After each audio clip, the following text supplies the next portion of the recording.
Kami telah menemukan sisa-sisa menakjubkan dari sebuah kompleks gereja Bizantium. Gereja ini meliputi area sekitar 1,5 dunam. Bagaimana jika saya memberitahu Anda bahwa terkubur di bawah berabad-abad lumpur dan keheningan, sebuah prasasti tunggal, hanya beberapa baris bahasa Yunani kuno telah ditemukan dan mungkin akan mengguncang fondasi teologi Kristen. Bukan di Roma, bukan secara teori, tetapi di Galilea, tempat semuanya dimulai. Para arkeolog baru saja menemukan apa yang oleh sebagian orang disebut sebagai penemuan Alkitabiah terpenting sejak pendaratan di bulan. Sebuah gereja Bizantium berusia 1.500 tahun, tersembunyi di dekat Danau Galilea, kemungkinan dibangun di atas kota asal Petrus, Andreas, dan Filipus. Kami telah menemukan sisa-sisa menakjubkan dari kompleks gereja Bizantium. Gereja ini meliputi area sekitar 1,5 dunam. Di dalamnya, ditemukan sebuah pesan yang membeku dalam waktu. Sebuah mosaik yang begitu murni sehingga seolah-olah baru ditulis kemarin, menyatakan Petrus bukan hanya seorang rasul, tetapi ia adalah kepala para rasul, pembawa kunci kerajaan surga. Ini bukan hanya sejarah, ini adalah dinamit teologis. Sebuah pesan ilahi yang terukir di batu yang mungkin telah mengubah arah salah satu perdebatan paling sengit dalam sejarah kekristenan. Bagaimana jika saya memberitahu Anda bahwa terkubur di bawah berabad-abad lumpur dan kesunyian, sebuah prasasti tunggal, hanya beberapa baris bahasa Yunani kuno, telah muncul kembali, dan itu mungkin akan mengguncang fondasi teologi Kristen?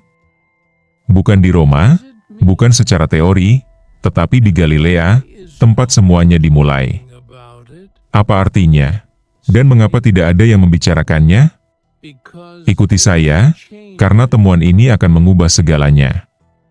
Aku percaya akan Roh Kudus, Gereja Kristus yang kudus, persekutuan para kudus, pengampunan dosa, kebangkitan badan kehidupan yang kekal. Amin.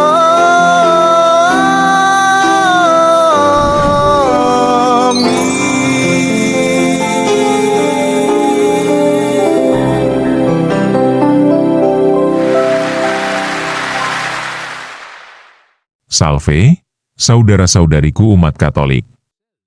Para arkeolog telah menemukan kompleks gereja Bizantium yang terpelihara dengan sangat baik di dekat Danau Galilea, yang diyakini dibangun di atas desa nelayan Betsaida abad pertama, kampung halaman para rasul Petrus, Andreas, dan Filipus. Inti dari penemuan ini adalah prasasti mosaik dalam bahasa Yunani kuno, yang secara eksplisit menyebut Petrus bukan hanya sebagai rasul tetapi sebagai pemimpin para rasul dan pemegang kunci kerajaan surga. Ungkapan ini secara langsung menggemakan bagian Alkitab Matius 16 ayat 19, di mana Yesus memberikan otoritas unik kepada Petrus. Mosaik tersebut, yang tidak tersentuh selama lebih dari 1.400 tahun, menegaskan kepercayaan Kristen awal tentang keutamaan Petrus, mendahului skisma Timur Barat dan klaim kepausan yang berasal dari Roma. Situs tersebut, yang telah lama diperdebatkan dan hilang dalam sejarah, selaras dengan teks-teks sejarah termasuk catatan Uskup Willibald abad ke-8, yang menggambarkan sebuah gereja yang didedikasikan untuk Petrus dan Andreas di Betsaida. Penggalian mengungkapkan bukan hanya gereja tetapi juga struktur tambahan seperti pemandian dan rumah tamu, yang menunjukkan adanya pusat ziarah. Penemuan ini menjembatani kesaksian teks Alkitab dengan arkeologi fisik, memperkuat gagasan bahwa orang Kristen awal mengakui Petrus sebagai pemimpin yang ditunjuk secara ilahi oleh Yesus di antara para rasul. Hal ini menantang asumsi modern bahwa yang menuduh bahwa keutamaan Petrus adalah inovasi Roma di kemudian hari. Selain itu, temuan ini menegaskan kesinambungan kepercayaan yang dipegang oleh gereja awal yang tidak terpecah di Mediterania Timur. Temuan ini juga menyoroti pentingnya simbolis kunci sebagai tanda otoritas kerajaan yang didelegasikan, yang berakar pada gambaran perjanjian lama. Lihat Yesaya 22 ayat 22, dan sekarang secara fisik terukir di tanah kelahiran Petrus. Meskipun ini tidak membuktikan doktrin teologis kepausan, Hal ini menancapkan kepercayaan tersebut dalam landasan sejarah yang dalam dan mengundang refleksi baru tentang kepemimpinan dan otoritas dalam kekristenan. Pada akhirnya, penemuan ini merupakan momen penting di mana sejarah, iman, dan kitab suci beririsan, menegaskan kembali tradisi yang telah lama dilestarikan dan menimbulkan pertanyaan tentang bagaimana kebenaran ini akan membentuk pemahaman di masa depan. Sekarang mari kita menyimak lebih lanjut temuan arkeologi ini. Katolik harus tahu menerjemahkannya untuk kalian semua. Jangan lupa, like, subscribe, dan tulis komentar Anda di kolom komentar. Penemuan yang mengguncang dunia. Sesekali, sebuah penemuan muncul bukan hanya untuk memberi kita informasi, tetapi juga untuk menantang kita. Ini adalah salah satu penemuan tersebut. Selama lebih dari seabad, para teolog, cendekiawan, dan peziarah telah memperdebatkan keberadaan sebuah kota yang menjadi pusat kisah Injil. Sebuah tempat bernama Betsaida, yang disebutkan beberapa kali dalam Perjanjian Baru dan diakui sebagai kota asal 3 rasul, Petrus, Andreas, dan Filipus. Yohanes 1 ayat 44 menyatakan dengan jelas, Filipus berasal dari Betsaida, kota Andreas dan Petrus. Tetapi di manakah tepatnya Betsaida? Pertanyaan itu telah menghantui studi Alkitab seperti hantu. Teori-teori yang ada banyak, bukti-bukti yang ada sedikit, dan perdebatan seringkali tidak menghasilkan kesimpulan hingga sekarang. Di pantai utara Danau Galilea, dalam jangkauan perairan yang pernah dilalui jejak langkah Kristus, sebuah tim arkeolog yang dipimpin oleh Profesor Mordechai Aviam dan Dr. Stephen Notley menemukan reruntuhan gereja era Bizantium yang tersembunyi di bawah lapisan tanah selama lebih dari 1.400 tahun. Dan di dalam gereja ini, apa yang mereka temukan bukan hanya arkeologis, tetapi juga teologis. Di tengah lantai mosaik kuno, terukir dalam bahasa Yunani koine, berkilau sebuah prasasti yang merujuk langsung kepada Petrus, bukan hanya sebagai rasul atau pengikut, tetapi sebagai kepala para rasul dan pembawa kunci kerajaan surga. Ungkapan itu tidak salah lagi. Ungkapan itu mencerminkan bahasa Matius 16 ayat 19, di mana Yesus menyatakan kepada Petrus, "Aku akan memberikan kepadamu kunci kerajaan surga, dan apapun yang engkau ikat di bumi akan terikat di surga, dan apapun yang engkau lepaskan di bumi akan dilepaskan di surga." Penemuan ini luar biasa, bukan hanya karena apa yang tertulis di dalamnya, tetapi karena betapa sempurnanya kondisinya. Mosaik itu, yang tak tersentuh selama 14 abad, tampak hampir seperti baru dibuat. Garis-garisnya tegas, huruf-hurufnya tajam, pesannya tak ternoda oleh waktu, seolah-olah telah disegel oleh takdir, menunggu generasi yang tepat untuk mengungkap maknanya. Para teolog dan arkeolog terkemuka sama-sama mengungkapkan campuran kekaguman dan keseriusan. Dr. Craig Evans, seorang ahli tentang Yesus historis, mencatat bahwa ini bisa menjadi kaitan arkeologis paling jelas dengan rumah Petrus yang pernah ditemukan. Dan Dr. Notley, salah satu direktur penggalian El Araj, berkomentar, ini bukan hanya tentang mosaik, ini tentang apa yang dikonfirmasinya. Gereja, kota, orang-orang, semuanya selaras sekarang. Tetapi untuk memahami mengapa momen ini begitu penting, kita harus terlebih dahulu mengeksplorasi mengapa kisah Betsaida adalah salah satu misteri terbesar dalam arkeologi Alkitab. Betsaida hilang dan ditemukan sepanjang waktu. Betsaida dulunya sebuah desa nelayan yang ramai. Namanya berarti rumah nelayan dalam bahasa Aram, sesuai untuk kota asal orang-orang yang hidupnya akan diubah selamanya oleh seorang guru dari Galilea. Menurut Injil, Betsaida adalah tempat mukjizat, di mana orang buta diberi penglihatan. Lihat Markus 8 ayat 22, di mana ribuan orang diberi makan roti dan ikan. Lihat Lukas 9 ayat 10-17, dan di mana Yesus sendiri berjalan di dekatnya di permukaan air. Namun, Betsaida juga merupakan salah satu dari sedikit kota yang secara eksplisit dikutuk Yesus.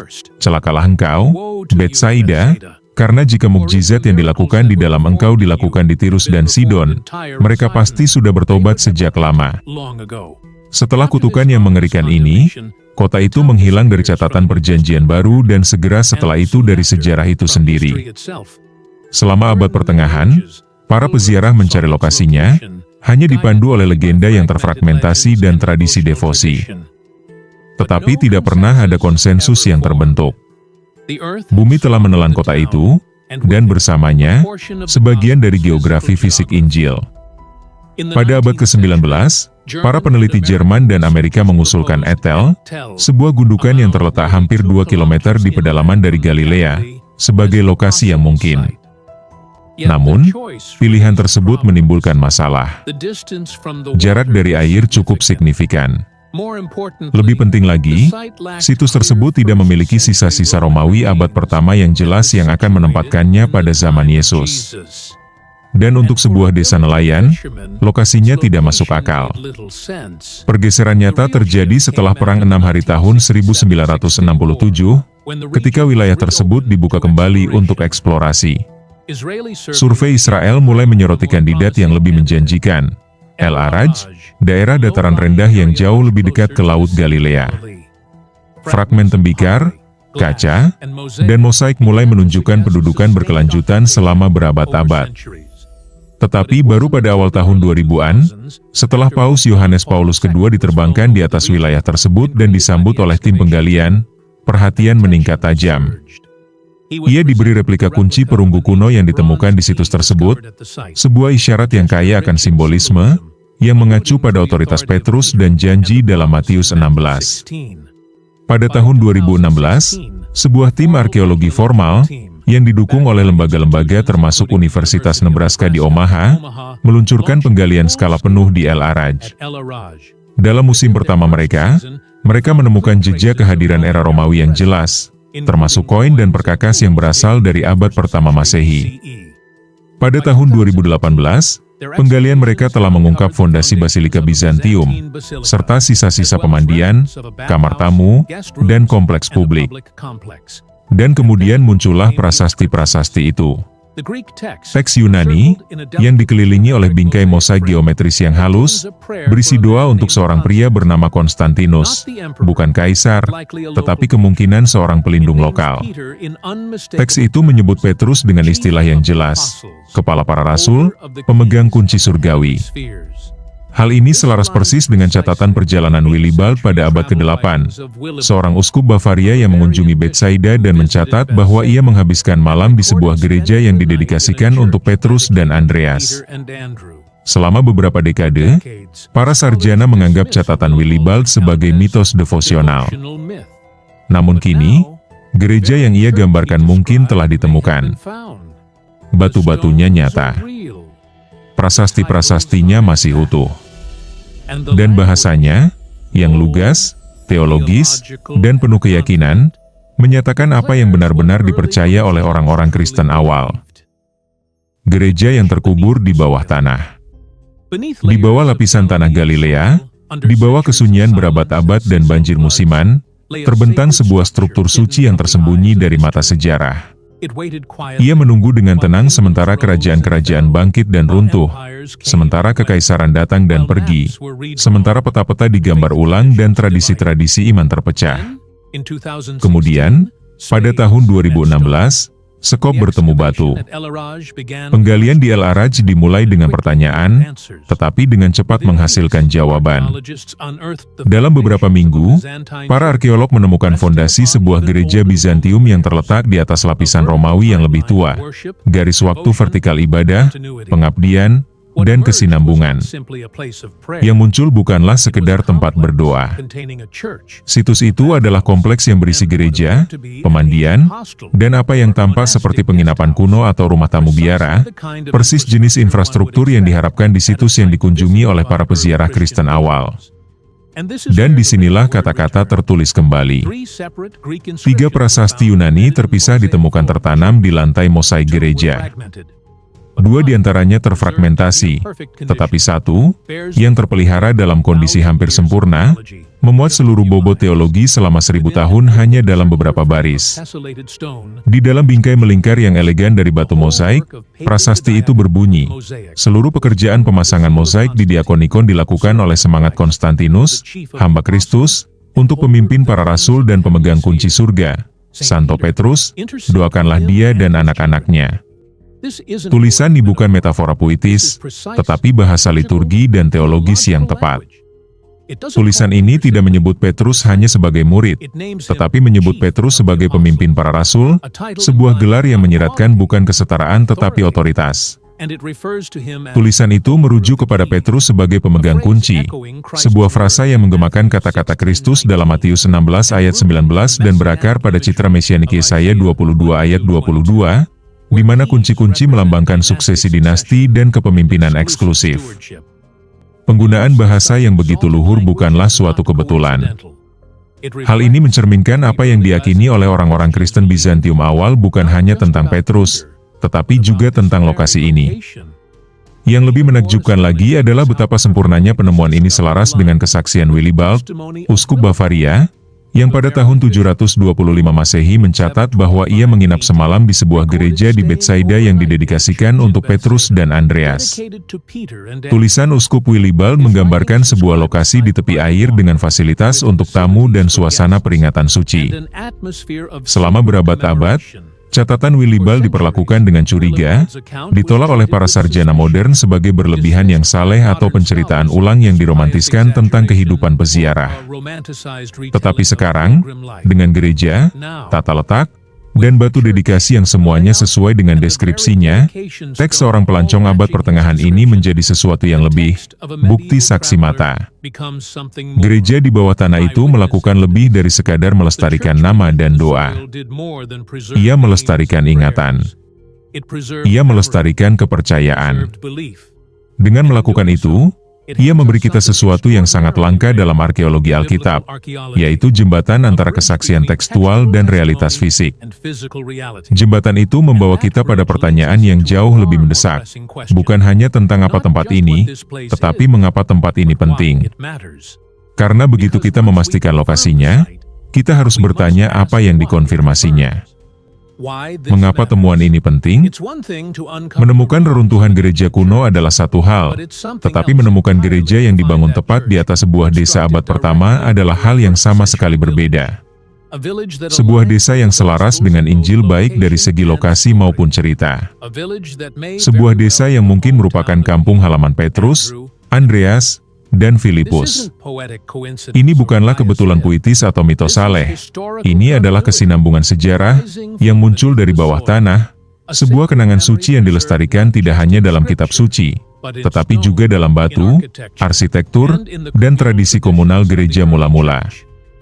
Gereja di El-Araj, yang kemungkinan dibangun pada abad ke-5 atau ke-6, tidak ditempatkan secara sembarangan. Umat Kristen mula-mula tidak menyebarkan gereja secara acak di seluruh daerah. Mereka membangun dengan sengaja di atas tempat-tempat yang mereka hormati, di atas tempat-tempat yang mereka ingat, di atas tempat-tempat yang mereka yakini telah dipindahkan oleh Tuhan. Kita melihat pola ini di seluruh tanah suci. Gereja kelahiran Kristus berdiri di Bethlehem di atas gua yang diyakini menandai kelahiran Kristus. Gereja Makam Suci berdiri di Yerusalem di atas lokasi tradisional penyaliban dan kebangkitannya.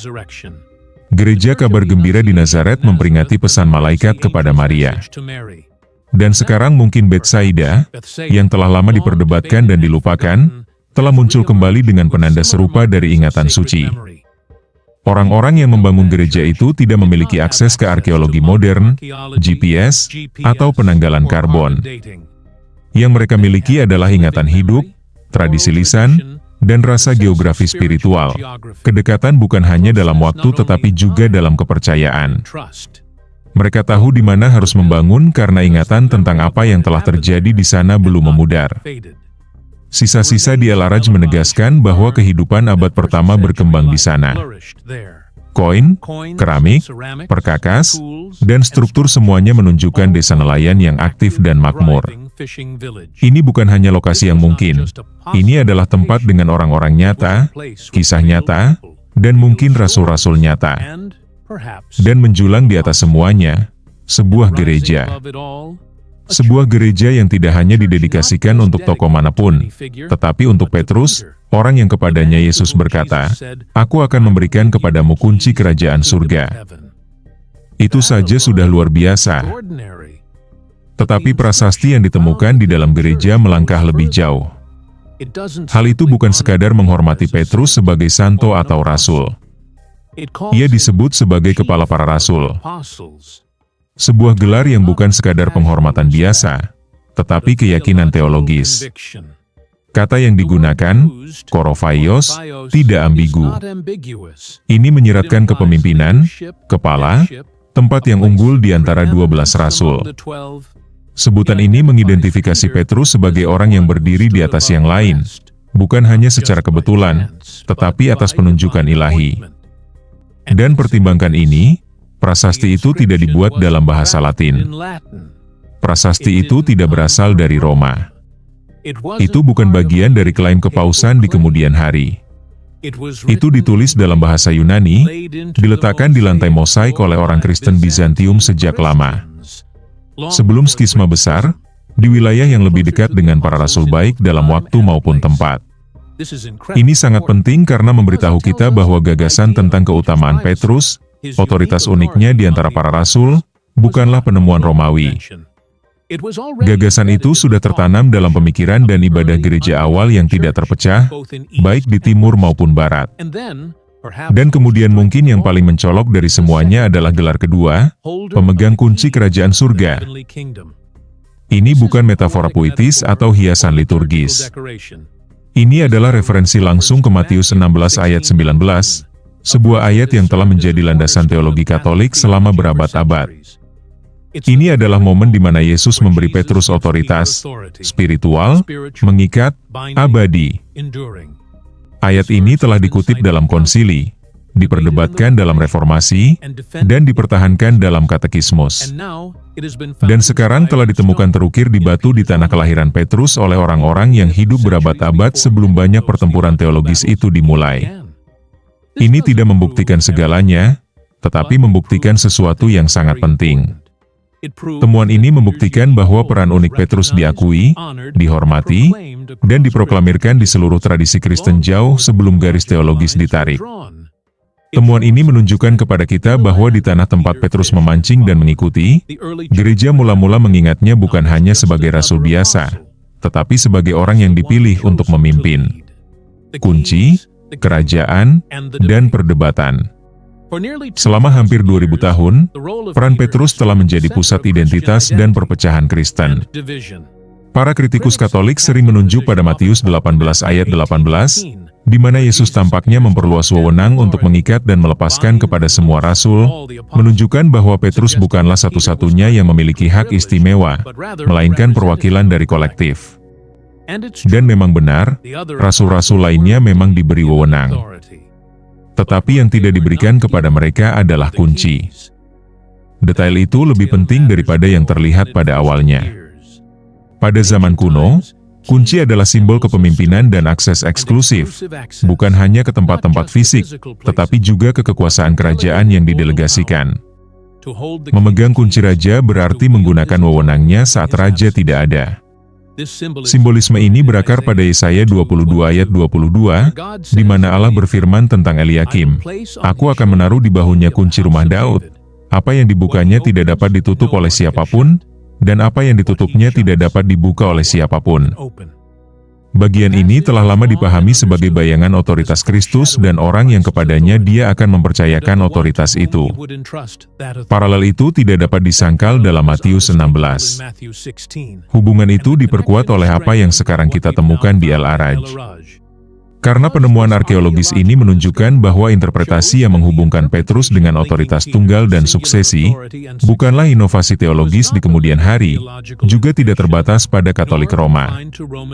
Pemahaman itu secara luas dianut oleh gereja Bizantium awal, berabad-abad sebelum munculnya struktur kepausan abad pertengahan, dan jauh sebelum perpecahan Timur-Barat. Dalam satu prasasti ini, kita melihat konvergensi kitab suci, tradisi, dan ingatan. Sebuah konfirmasi bahwa bahkan di Galilea, peran Petrus sebagai penjaga kunci surgawi dihormati dan diakui. Tidak, temuan ini tidak membuktikan kepausan modern, juga tidak menuntut kepercayaan Katolik. Tetapi yang dilakukannya adalah menancapkan interpretasi Katolik di tanah sejarah yang dalam. Hal ini mengingatkan kita bahwa gagasan tentang Petrus sebagai kepala gereja yang terlihat bukanlah produk konsolidasi politik di Roma, melainkan keyakinan yang begitu kuat, begitu awal, dan begitu luas sehingga bahkan di wilayah tempat Petrus tinggal, keyakinan itu tertulis di batu. Bagi non-Katolik, ini bukan berarti tantangan terhadap iman, tetapi merupakan tantangan untuk direnungkan. Mungkinkah kesinambungan keyakinan ini, yang mencakup berabad-abad, kerajaan, bahasa, dan liturgi, diabaikan begitu saja? Atau apakah hal itu mengundang refleksi yang lebih dalam, bukan hanya tentang Petrus sendiri, tetapi juga tentang sifat kepemimpinan, otoritas, dan persatuan di dalam gereja? Penemuan ini tidak memaksa kesimpulan, tetapi menghadirkan pertanyaan yang tidak dapat diabaikan. Kesimpulannya, apa yang dimulai sebagai penggalian rutin di tepi Danau Galilea telah menjadi momen yang sangat penting. Sebuah penemuan di mana iman, sejarah, dan kitab suci bertemu dalam batu. Mosaik yang ditemukan di Al-Araj lebih dari sekadar artefak. Ini adalah pesan dari masa lalu, jelas, penuh keyakinan, dan terpelihara melawan segala rintangan. Kata-katanya menegaskan tidak hanya nama Petrus tetapi juga perannya, otoritasnya, dan ingatan yang dipegang teguh oleh orang-orang Kristen awal. Ini bukan hanya tentang geografi. Ini bukan hanya tentang arkeologi. Ini tentang kesinambungan kepercayaan yang melintasi kerajaan, abad, dan benua, dan sekarang dikonfirmasi oleh bumi, tempat di mana kepercayaan itu dimulai. Di saat banyak orang mempertanyakan keandalan tradisi suci, prasasti sederhana ini berdiri sebagai guntur yang tenang. Pengingat bahwa gereja mula-mula mengingat lebih banyak daripada yang kita duga dan melestarikan lebih banyak daripada yang kita bayangkan. Seperti yang dikatakan seorang pembaca, ini adalah hal terpenting yang pernah saya baca sejak pendaratan di bulan. Karena pada saat itu, masa lalu tidak hanya diingat, tetapi juga diungkapkan. Dan sekarang kita dihadapkan pada sebuah pertanyaan, bukan apakah itu terjadi, tetapi apa yang akan kita lakukan dengan apa yang sekarang kita ketahui. Sejarah dan iman telah bertabrakan, dan debu masih belum sepenuhnya hilang. Saudara-saudariku umat Katolik, mari kita simpulkan beberapa intisari dari penemuan penting ini. Pertama, penemuan gereja Bizantium di dekat Danau Galilea merupakan terobosan arkeologis yang penting karena menempatkan narasi Alkitab dalam konteks geografis dan historis yang tepat. Gereja ini, yang dibangun berabad-abad setelah zaman para rasul tetapi di tempat yang sekarang dikonfirmasi sebagai kampung halaman mereka, menawarkan bukti nyata yang menghubungkan kisah-kisah Injil dengan lokasi nyata, memperkaya pemahaman kita tentang sejarah Kristen awal. Kedua, referensi prasasti Mosaik menyatakan bahwa Petrus sebagai kepala para rasul dan pemegang kunci lebih dari sekadar simbolis. Itu secara langsung terhubung dengan dasar teologis otoritas unik Petrus sebagaimana ditetapkan dalam Matius 16 ayat 19. Ini menunjukkan bahwa orang Kristen awal di wilayah ini menerima keutamaan Petrus, yang menentang pandangan bahwa otoritas tersebut merupakan perkembangan Romawi di kemudian hari.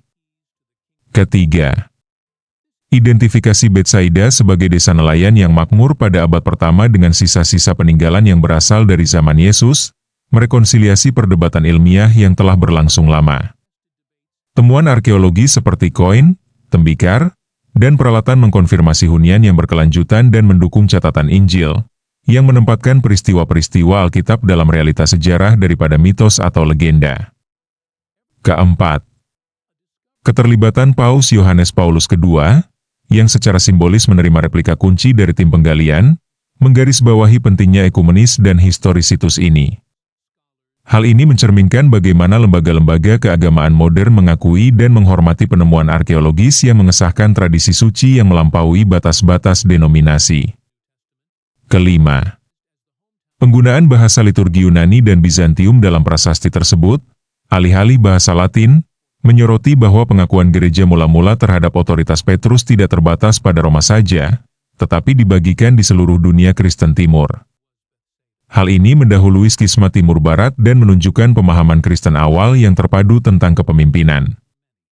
Keenam, keselarasan temuan arkeologis dengan catatan perjalanan Uskup Willibald pada abad ke-8 meningkatkan status narasi ziarah abad pertengahan dari mitos menjadi kesaksian sejarah.